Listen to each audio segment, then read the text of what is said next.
Good morning class. Shri Dikshit Chaudhary महाविद्यालय से मैं आज आपके सामने बीए थर्ड ईयर का जो पेपर सेकंड है इन्वायरमेंटल साइकोलॉजी, आज हम उसका एक टॉपिक स्टडी करने वाले हैं जिसे है जो है स्ट्रेस। ठीक है, तो स्ट्रेस हम सभी जानते हैं कि स्ट्रेस क्या होता है। स्ट्रेस को हम लोग हिंदी में प्रतिबल या दबाव बोलते हैं, जिसका सिंपल सा मीनिंग होता है कि जो भी हमारे आसपास जो परिस्थितियां चल रही हैं या हमारे दिमाग में जो कुछ भी चल रहा होता है उसकी वजह से जब हम परेशान होते हैं तो वो सब कुछ परेशानी हमारे अंदर एक दबाव क्रिएट करती है, एक प्रतिबल, एक स्ट्रेस डालती है। तो वो जो स्ट्रेस होता है उसे हम लोग एक तरीके से साइकोलॉजिकल स्ट्रेस कहते हैं। लेकिन इसमें हम बात कर रहे हैं कि जो स्ट्रेस है, स्ट्रेस का इन्वायरमेंट, मतलब स्ट्रेस में इन्वायरमेंट का क्या रोल है। ठीक है, कि इन्वायरमेंट की वजह से आपका स्ट्रेस कैसे होता है। ठीक है, तो यहाँ पे कुछ डेफिनेशंस हैं। ठीक है, तो जैसे कि स्ट्रेस तो आपको समझ में आ ही गया है। ठीक है, जब आपको किसी भी परिस्थिति में कोई भी फैसला लेना हो, ठीक है, लेकिन आप डिसाइड नहीं कर पा रहे कि आप क्या करें, तो उस टाइम को आपको क्या होगा, स्ट्रेस। ठीक है, जैसे मान लीजिए अगर आपको कहीं समय पर पहुंचना है और आप लेट हो रहे हैं, मान लीजिए कहीं 2-5 मिनट लेट हुए तो स्ट्रेस थोड़ा कम होगा। लेकिन अगर अब मान लीजिए आप आधा घंटा लेट हो रहे हैं तो आपके ऊपर क्या बना रहेगा, फिर स्ट्रेस बना रहेगा, है ना।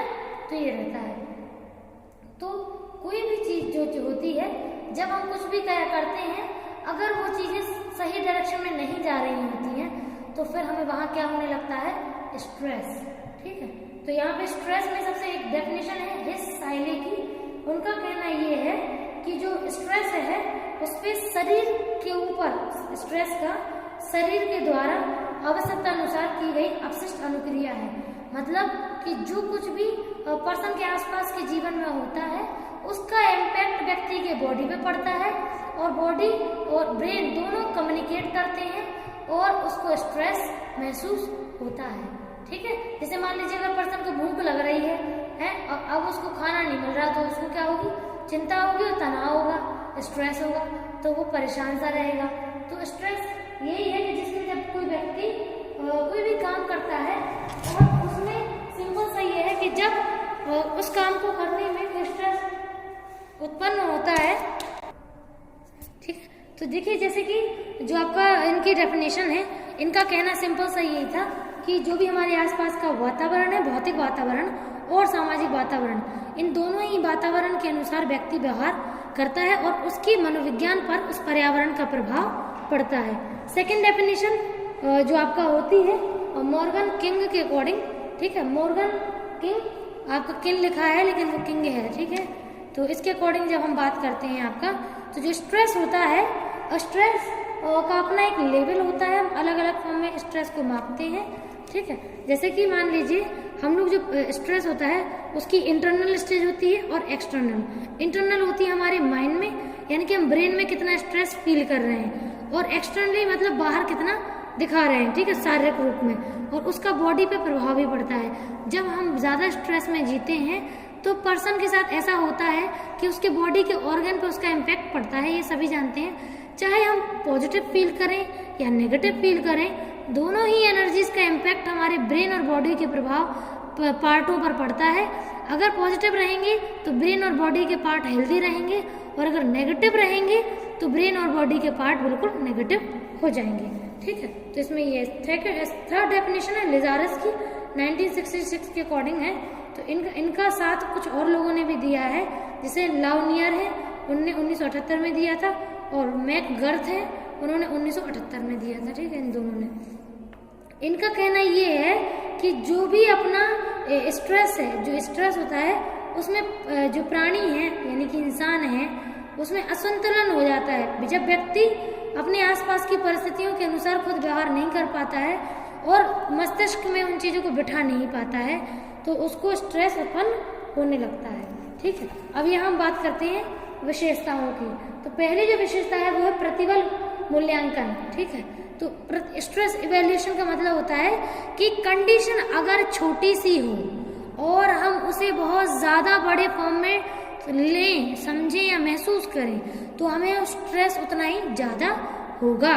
तो इसका ये होता है कि जब हम किसी घटना का मूल्यांकन करते हैं और उस घटना से यदि हमें कोई नुकसान पहुंच रहा है तो स्ट्रेस लेना ठीक है, लेकिन स्ट्रेस उतना लीजिए कि आप प्रॉब्लम का सोल्यूशन भी ढूंढ पाएं। ठीक है, अगर आप उस प्रॉब्लम में घुस गए और उससे बाहर नहीं निकल पा रहे हैं तो आपको फिर आगे प्रॉब्लम होगी, यानी कि स्ट्रेस की मात्रा बढ़ जाएगी। आप स्ट्रेस उतना लीजिए जितना परिस्थिति के अनुसार सही है और आप समस्या का समाधान कर पा रहे हैं।